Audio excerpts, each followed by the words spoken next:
Good morning, everybody. Good morning. Did you see Joe's talk last? You could see like all the weird stuff that happens in the background just to get this thing produced. It's pretty crazy.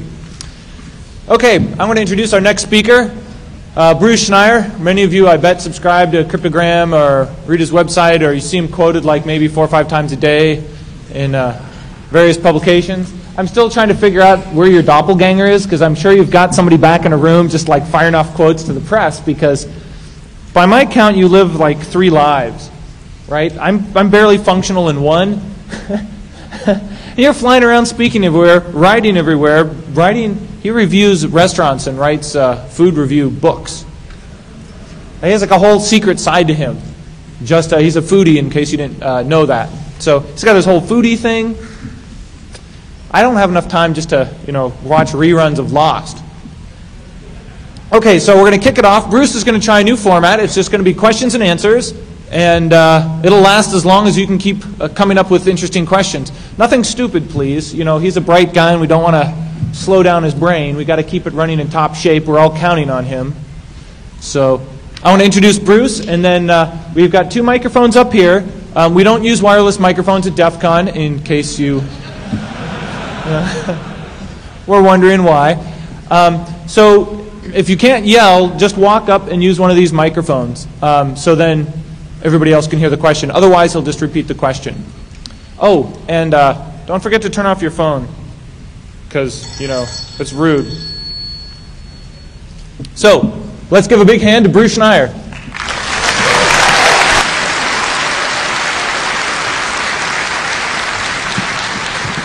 So, Jeff, the trick is don't watch television.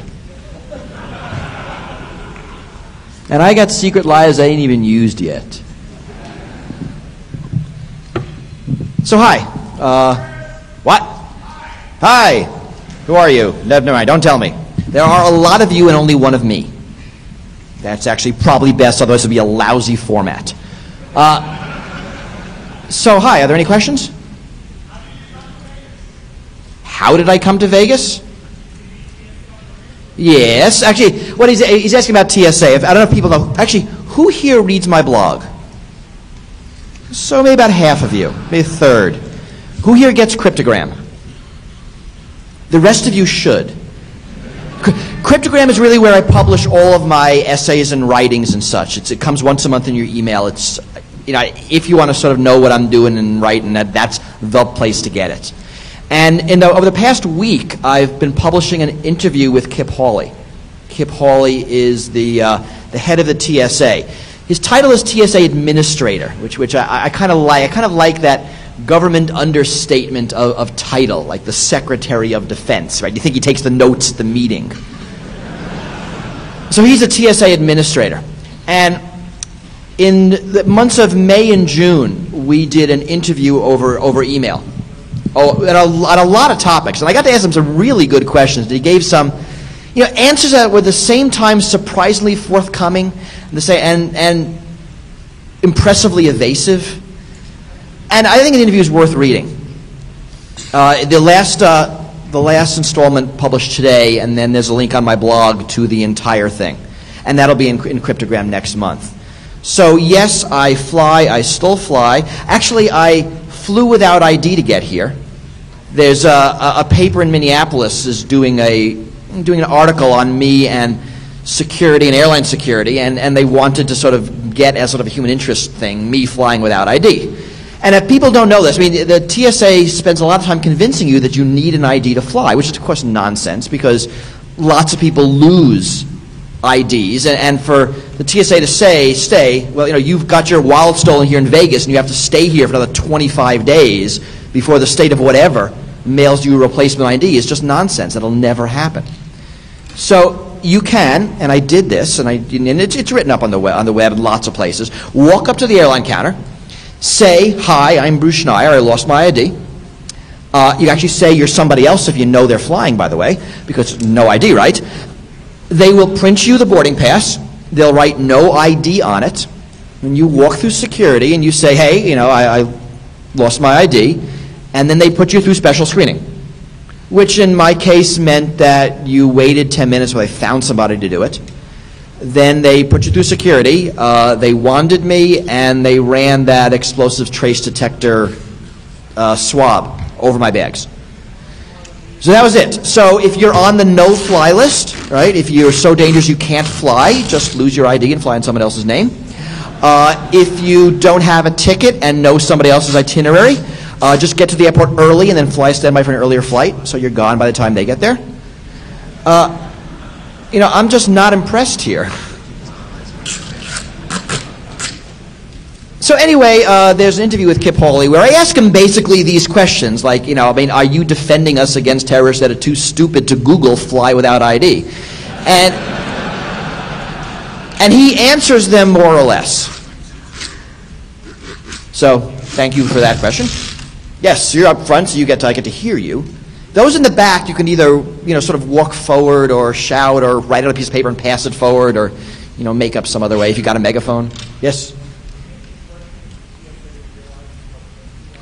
This is a question I'm wondering about the TSA, if they realize how pissed we are at them. It's interesting, and I try to write about this.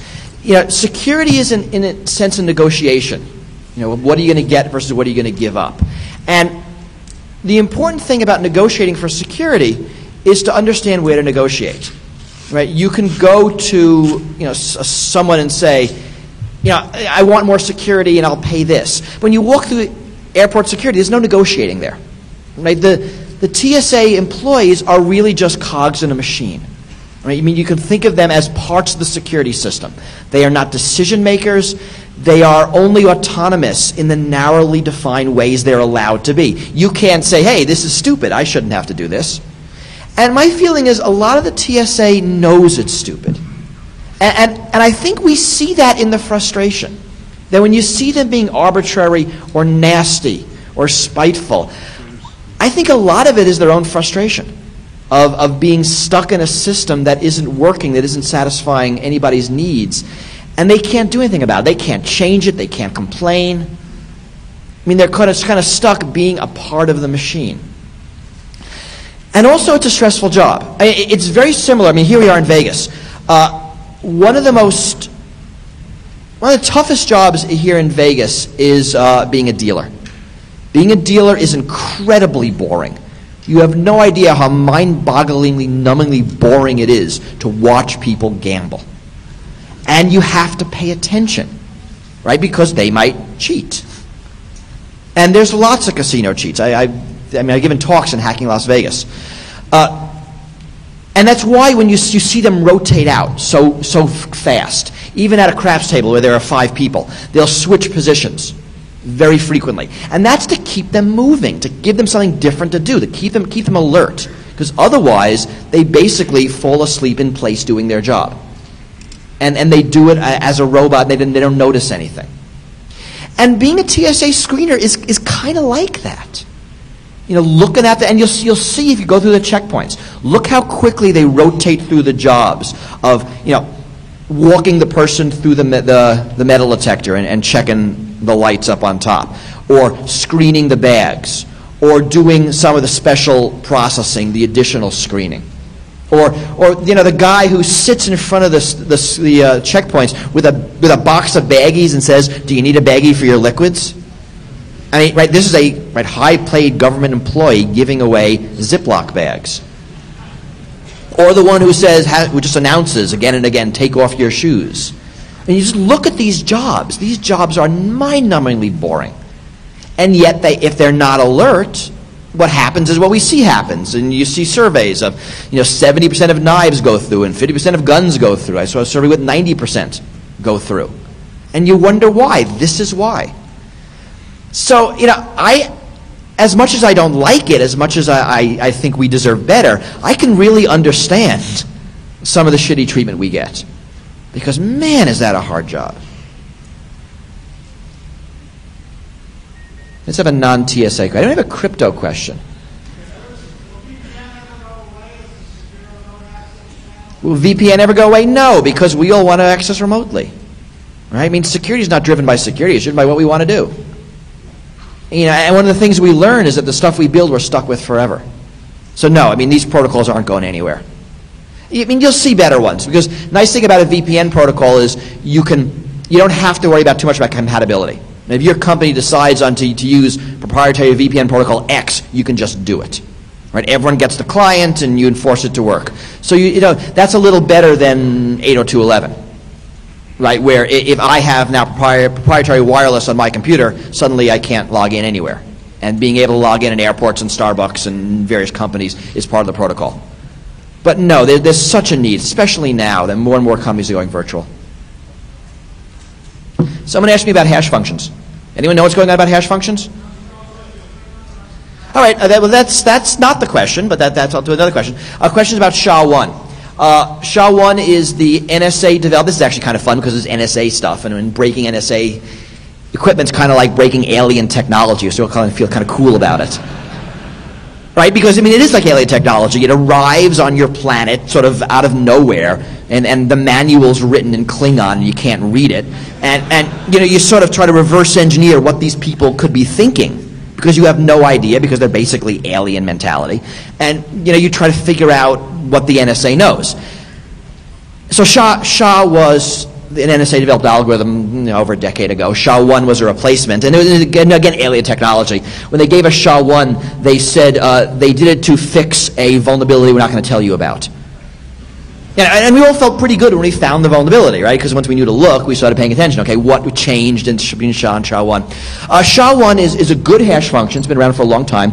Its main limitation is its length. It's 160 bits, which means its security is 80 bits. Don't ask me, just look that up. But you only get half the bits in security, basically.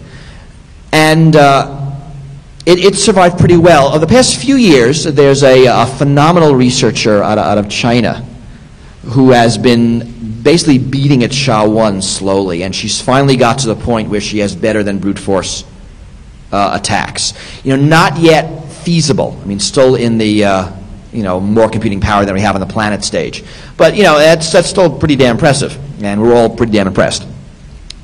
And that's the reason. This is a question I actually thought you'd ask. We're going to have a new hash function. I don't know if people remember AES. AES is the Advanced Encryption Standard. Back in, late 90s, I forget the year. NIST, which was formerly National Bureau of Standards, the people who actually gave us DES back in the 70s, said we're going to have a competition for a new encryption algorithm.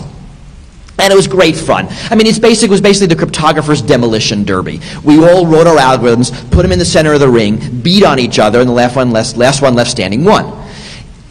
It didn't, it worked out that way mostly. At the end, there were 5 good algorithms, and one of them won. Mine wasn't the one that won. The one that won, I'm happy to use, and think it's damn good. And that's Ringdahl, which is now called AES, Advanced Encryption Standard. So a couple of years ago, NIST decided they're going to do the same thing with the hash functions. We're going to have the I don't know if it's a calling of this, but it'll be the AHS, the Advanced Hashing Standard. And it's the same deal. Right, we all get in our corners and develop our little hash algorithms. We submit them to NIST. They all become public. We spend a couple of years beating up on each other's, and then NIST picks one. So that's going on now. The submissions are due next year, I think in the fall. And we don't really know who's working on a hash standard. If for the encryption algorithm, we got a submission out of Japan. We got one out of, a few of the security companies submitted one. IBM submitted one. You had one out of Australia. You had one out of Korea. I think there were 15 total. When we sort of look around and see who's working on a hash algorithm, we might have 20 or 30. We might have an enormous number. The Two Fish team, which is my group, has reconstituted, and we are developing a submission. We don't have a name yet, so don't email me suggestions. And this is likely to be, aside from this being a really good way to develop a security standard, right? Not by committee. The problem with you develop stuff by committee, you tend to get lowest common denominator. But as separate groups develop something, and then you choose based on peer review and what people want. That's a way better approach to designing a standard. For encryption, when we did the AES, the encryption algorithm, it was a phenomenal learning experience as cryptographers.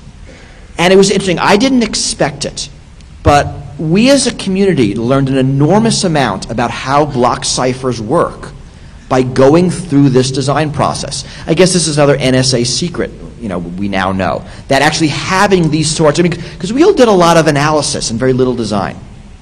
And the design was sort of ad hoc, and you'd come up with something and you'd publish it and that'd be done. But this sort of multi-year, multi-stage, multi-review design process, I think taught us all an enormous amount about block cipher design and about crypto design in general. So I would expect some really high-quality hashing submissions. In some ways, SHA kind of sucks. It is frightfully slow. It's just plods. You look at some of the operations, and they are slow, slow, slow. So, when I go into designing these algorithms, what I look at is, the basic unit of the basic unit I'm paying for my security is a clock cycle. Right? What can I do in this clock cycle that'll make it more secure? And we look at, we're looking at the top Intel chips. The top Intel chips have 2 processors. What can we do to keep both of them busy constantly that'll make this more secure? Right? We have a free operation here. What can we do here to make it more secure? I try to build the maximum security in the fewest clock cycles. This is a development style that you just didn't see 10 years ago. You were looking more at primitive operations in a more graphical sense. And you wouldn't really differentiate between operations that took 1 clock cycle or even operations that are free. There's stuff you can do for free in some of these processors. They don't take anything. When for AES, Mars, which was the IBM submission, had a multiply, 32-bit multiply, which was a great thing. It had a lot of good security properties, but it was like a dozen clock cycles. And the question to ask is not, is it good to multiply, but is multiplying better than 12 clock cycles worth of rotating? Or XORs, or these other things. Right? It was 12 clock cycles and it stalled some of the pipeline. So there's going to be really exciting stuff in cryptography coming up. And you're not going to see the results of this for maybe 4 or 5 years. And that's good. Right? And the reason to do it now is that there's no emergency. Right? SHA-1 is still fine, to get back to your original question. There's no security problems with using SHA-1 for pretty much any applications. But, in the future, we don't know. And the way to do the transition is slowly, deliberately, and properly. And not, oh my God, there's a fire, we must exit. That was a joke, don't leave. Good. You probably can't say fire in a crowded, wherever this place is. All right, so that's hash functions. There's a hand, the menu. Okay, good, now I'm getting some hands. Let's go. Can you speak loud enough? No, you. Yes. Come closer. Come to the light. Don't come too much closer.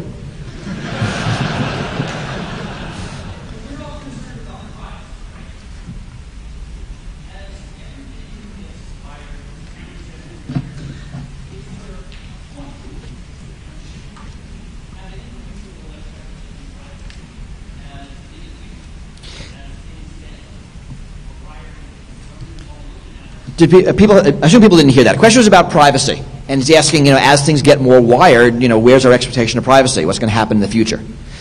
This is something that's really important. And actually, this might be the most important thing I'm going to say here. Because here is a point where we really get to make decisions about what society we live in and how the future looks and how the future works. And people were at the conference where I got my EFF Pioneer Award. I talked about this. Basically, data is the pollution problem of the information age. Right? All processes produce it. Every computerized process produces data. Naturally. It's a natural byproduct of basically everything we do now. And it stays around. And how we use it, how we store it, how we dispose of it is fundamental to how we live in the information age. Right? And these are the questions that 100 years from now, we as a society will be judged by. Just like we look back 100 years ago at the way the industrial age dealt with pollution. Right? And we right now are finally struggling with some really hard issues about pollution. Data is going to be just like that, and it is. Right? So the fundamental problem is, right, that everything we do produces data. I mean, and this is interesting. This is, when you hear all the Big Brother talk, this is where Orwell got it completely wrong. Right? It's not about deliberate surveillance. You don't need to do that. No one needs to follow you. No one needs to watch you. The things you do naturally produce data about who you are, where you are, what you're doing, who you're doing it with.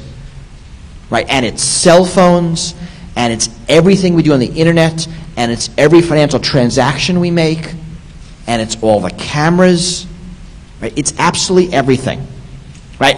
And this has been true for a few decades, but what's changing is, right, data storage drops to free, data processing drops to free, so everything now is saved. Right? Amazon can save not only the list of the books you buy, but the books you look at and you don't buy. Right? Now, in some ways, we like that. I mean, I love it when Amazon puts up suggestions of books I might want based on my purchasing habits. Right? I see books I do want, I didn't know they existed before. That's a great service. What we don't like is Amazon selling that data to ChoicePoint or some big data broker. It gets resold to telemarketers, and then who knows where it is. Right? We tend to like the primary uses of data and not the secondary uses. We may like an itemized phone bill, but mailing a copy to the FBI kind of squicks us the wrong way. Right? It's that sort of thing. And we as a society really get to make a choice here. We get to decide. And unfortunately, what seems to be winning is sort of, the libertarian, the market will sort it out. Because the market won't sort it out. Right? Because you, for whom the data is about, has no say in this market.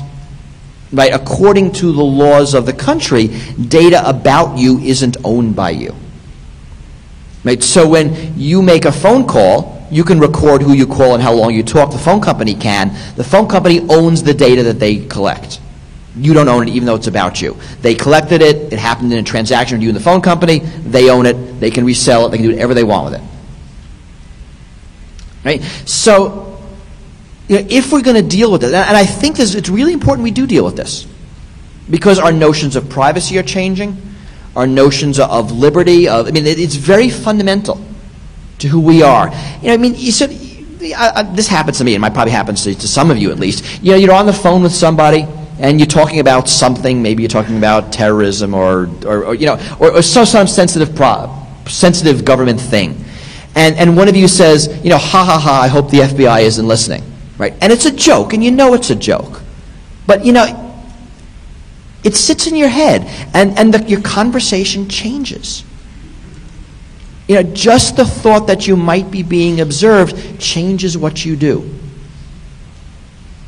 And if the fact that I know this conversation here is being recorded is changing things I say and don't say. If this wasn't being recorded, there were things I would have said actually about the Kip Hawley interview that I'm not saying because I, don't want it recorded. So we really hear, sort of in the early years of building information age, and despite, some of you in the crowd, grew up with the internet, these are still the early years of the information age. We get to decide what it gets to look like. Right? And these aren't technological limitations. These will be legal and social limitations. That we will say, we will have laws about data collection, data retention, data ownership, data accuracy, data audit. Or will not. We'll have laws about police access to data. Right? The Fourth Amendment, which protects those of us who are Americans against the government grabbing our data without a warrant, without due process, doesn't work for data that you don't control.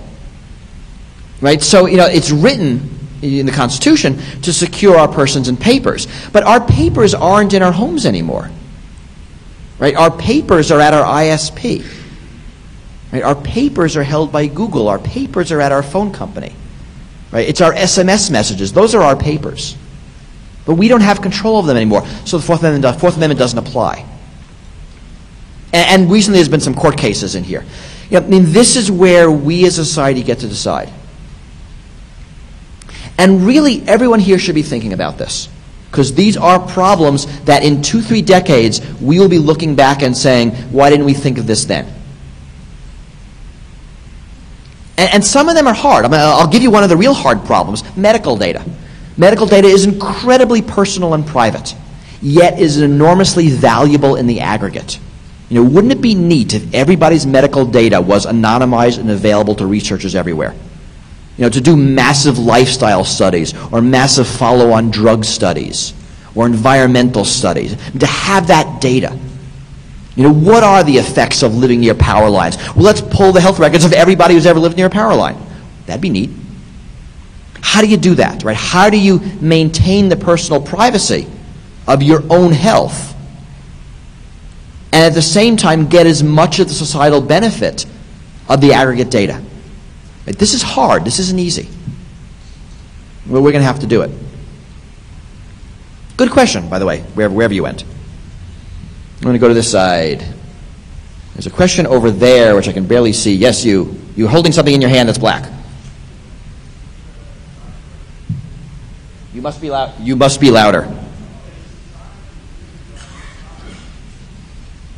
The question was, is society really going to decide? And the answer, unfortunately, is no.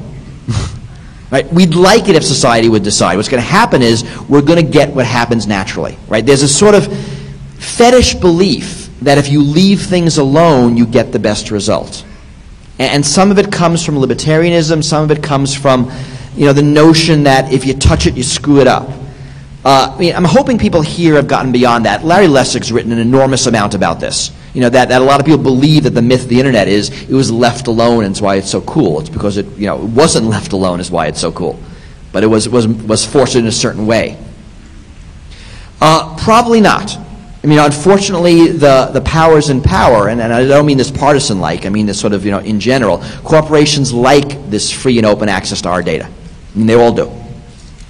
So for us to get these sorts of privacy laws, and you can see some of them are in Europe and are pretty damn good, and some they don't have. It's going to take the kind of intervention I don't think we're going to see. But in a lot of ways, that's the way pollution went. When you didn't see pollution laws until things got really bad. And even then, even today, it's kicking and screaming. To get any sort of laws that protect the commons of the environment, our health, any of those sorts of things. So likely, we make changes around the edges. I got a call, I'm not going to name the name of a corporate CIO from a major phone company who's asking me about, what they can do for privacy. And a lot of things I suggested they couldn't do, but some stuff they could. And that's where you play around the edges. Right? You try to make this a little less bad. But I expect, getting back to the original question, are we going to have any privacy left? We are, but it's going to be different. The privacy we get out of the Web 2.0 sorts of sites, the Facebooks and the MySpaces and the live journals, are very different sorts of privacy than the ones our parents are used to. So you're going to see some changing notions of privacy. And this is important. A lot of the legal rules around privacy use the secret metaphor. So you have a basic right to privacy in this country, but it assumes that privacy equals secrecy. So if somebody knows one of your secrets, you lose your right to claim it's private because somebody knows. That doesn't make much sense. It really makes no sense now. Because the argument is, well, you put it in an email and the ISP knows it, therefore it's not private. But sir, that's everything. Well, I guess you have no privacy then. See, so it just doesn't really work. Yeah, and this is another example of sort of how the old way of thinking is sort of crashing against the new technology and giving us these results that make no social sense. So, unfortunately, that's what you're more likely to see in the near term. Yeah, and we're seeing some of it now, results that make no social sense. Anything else? Let's go to over there, at the end. This question is another techie question about AES, about timing attacks. Anybody who doesn't know what a timing attack is? See if I have to do a little tutorial. You guys are good, okay. Anybody? Wow, no, come on. The general class of, and the phrase I coined for these are side channel attacks. right? These are attacks against, in general, crypto systems or security systems that rely on additional information than just the inputs and outputs. Right? Traditional cryptography is you have the inputs and outputs, and you have the mechanism in the black box, and then you try to break it. Side channels are things like timing attacks, power attacks. Paul Kocher did some phenomenal work in differential power analysis, radiation. I did a paper on Hamming weight attacks. I've seen papers on cache attacks, that if you're dealing in a processor with multiple processes, and if you're another process that can just watch how when the cache gets dumped, you learn information. Right? These are all side channel attacks. They are incredibly devastating. I mean, there aren't algorithms that survive these. And while you can, in some cases, build, and they're implementation-based much more than mathematical-based, build implementations that protect against some of them. And again, Paul Kocher has done some great work in this. And he's cryptography.com if you want to see his site. And he has a bunch of papers on this. It's hard. They often require more access. Right? I mean, you need physical access. So they're very powerful against smart card chips, for example, because you have the chip. Right? If your badge had a cryptographic protection, the side channel attacks would be very powerful against those because you've got the badge in your hand. Right? They work less well against, I have an encrypted file on my hard drive and you want to break it, right? Because you don't have access to the process. But they are very, very devastating attacks. Now, on the plus, they are kind of high-tech attacks. So, your average criminal won't be able to do them, but certainly your more well-funded criminal will. Anyone ask me about voting? Voting? No, voting's been in the news this week. This is actually some important stuff going on. The California. Yes? You want to ask about voting? Favorite voting system is optical scan, by far the best. Right? Because what we want out of a good voting system is, and this is hard, especially hard in this country because we expect the results before we go to sleep. Right? It's not like India where you can take 2 weeks to decide who wins. Right? We will not stand for that in this country. And yet you could probably do better if you allowed that. So voting has to be accurate and fast and anonymous. These are all the things we need. Optical scan, and people don't know the machine. We have them in Minnesota. This is what we use. It's like those old standardized tests from the 70s. You'd fill in ovals on a piece of paper for your vote, and then you'd put them through an optical scan reader, which would do the tally.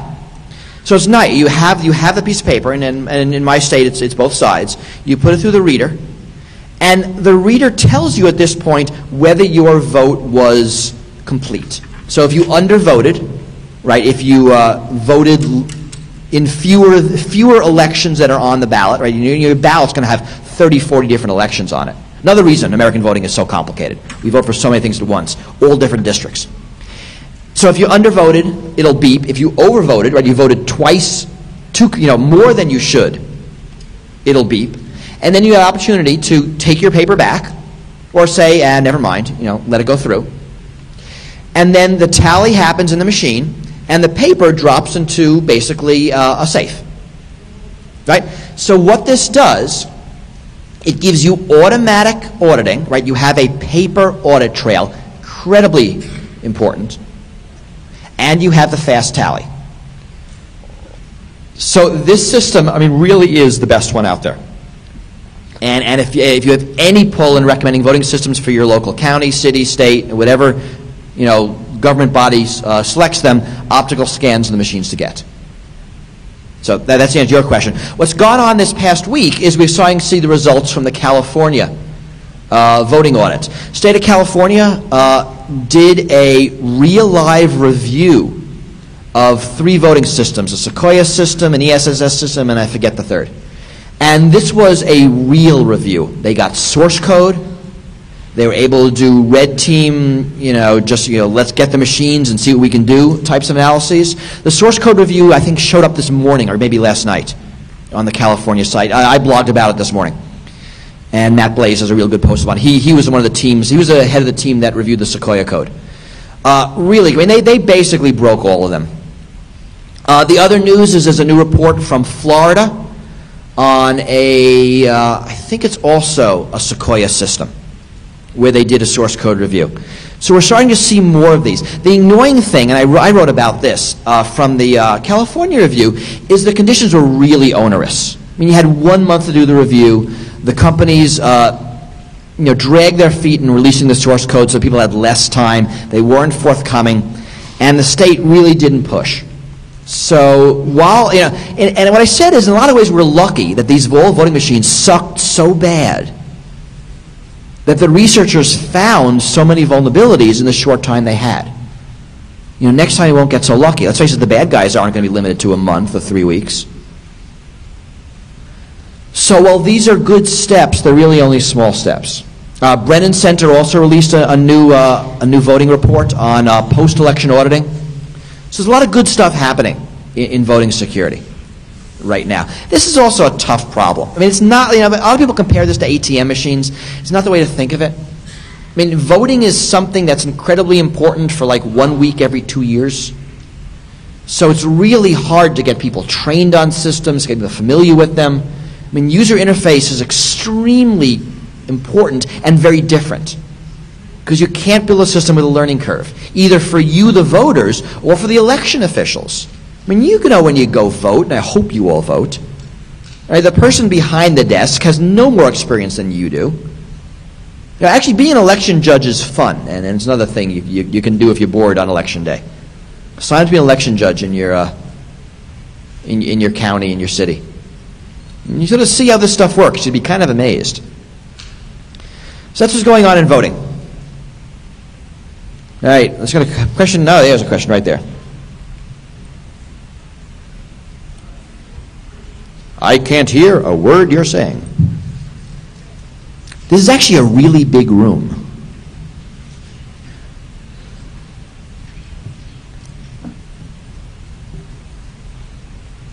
He's getting the microphone. Had I known it, would answer another question while he was walking up here. Are encryption algorithms functionally better than they were 5 to 10 years ago, given the increase in the average computing power? Will there be some point in the future where we will reach a point of diminishing returns? So he read that, so we don't even know if it's his question. Okay. Okay, it's his handwriting. So now we know. Encryption, in computer security, most of it favors the defender, right? And I assume the DEF CON crowd knows this. But I was going to have to explain this to a lot of corporate security audiences, right? I mean, the defender has to defend everything, and the attacker has to find one way in, right? All my source code has to be secure. You have to find one buffer overflow, right? The odds really favor the attacker in computer network security.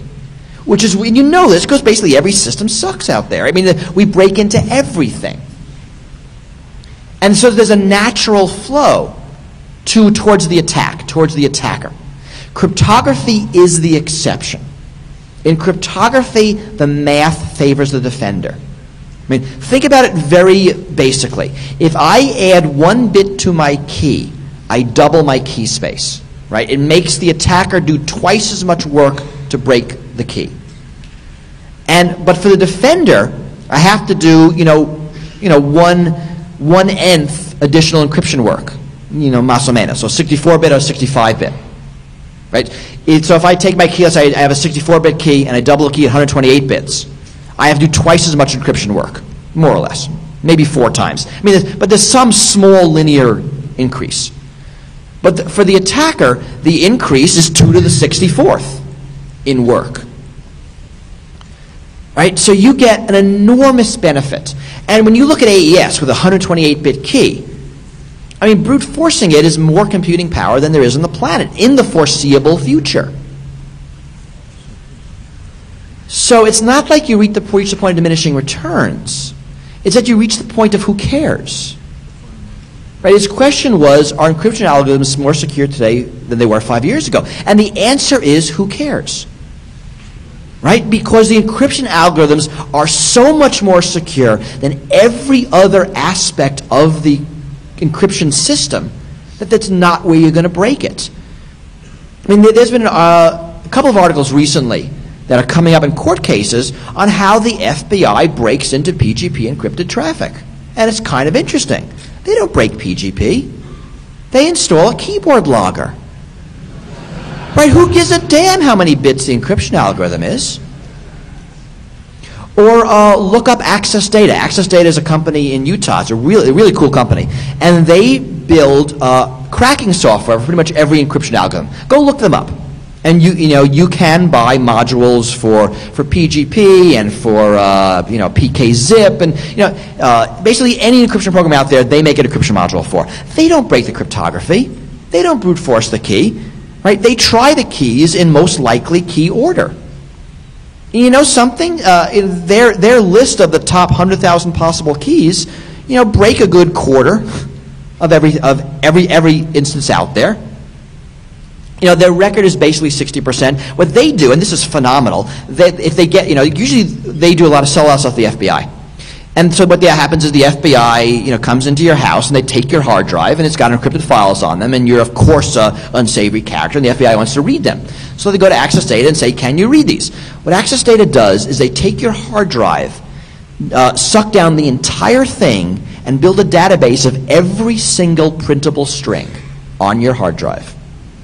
And they try every one as the key.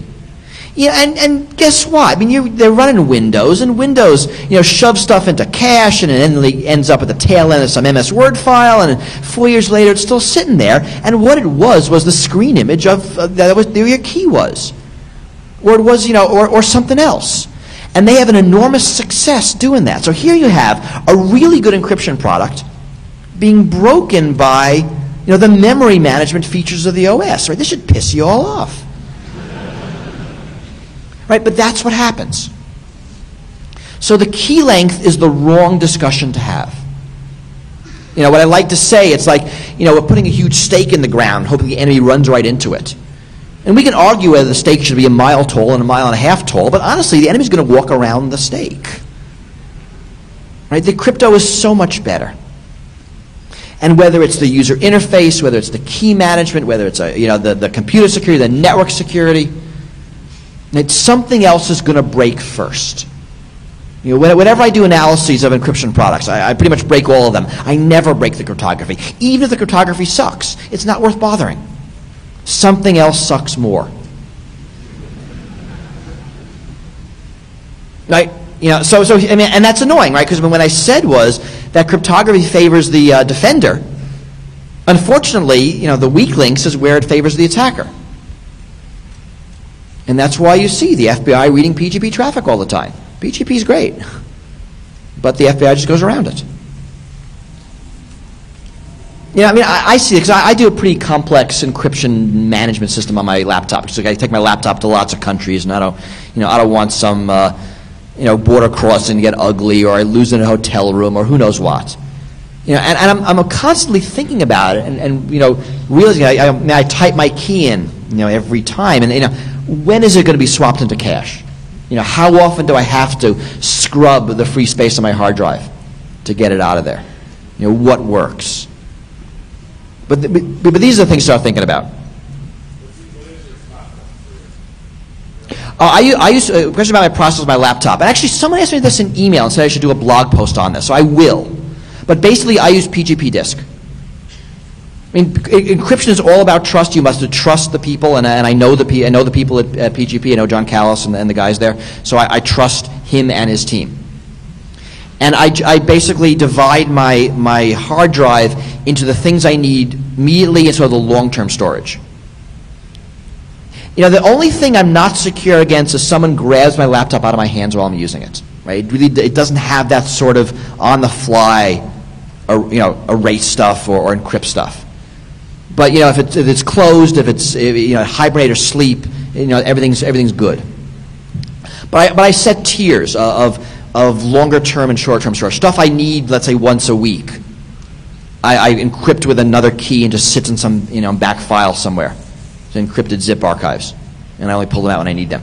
The stuff I use every day, my email and the files I'm working on, is PGP has sort of other options to make that work, and I use that. The best security for your laptop is don't put your files on it.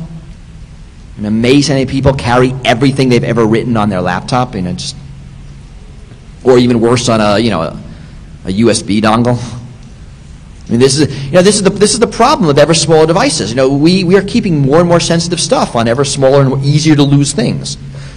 Right? Our cell phones might have our calendar for the last 5 years, our entire contacts list, all of our email, on a little cell phone. Right? Our little USB. Some of us have USB tokens that have our entire desktop. Right? We just go to a random machine and we just boot off them and work. That's sort of very valuable and easy to lose. So I like to see encryption on these smaller things. I have nothing good for my my Trio, which is a Palm OS. I try to do that by just not keeping a lot of stuff on it. But I haven't seen really any good encryption thing. What OS is my laptop? I run Windows. Just, but that's where I get my tech support. He's taking notes. This is great. Oh, he's allowed to. He's the press. Good. Now everybody's going to know. That's even better. I want to, let's see. Who's got a good question? Like a good one. Nah, I don't want to do another crypto question. You'll be judged by your peers on the quality of your question. Okay, cyber warfare is quick. There's a really good essay on cyber warfare on my website from Cryptogram. It's too long to do, now. One of the nice things about writing Cryptogram is I can sort of summarize what I think and then never speak of it again. Right? I'll probably never answer this encrypted hard drive question again because I'm going to write about it the next couple of weeks and then I'll just make you read it. So cyber warfare, I'm proud of the essay. It's a good one, and find it and read it. So I don't mean to blow you off. It's just that's sort of where it all is. Quantum computing is also on there. Oh, this is good. All right, we're gonna get through all the questions now.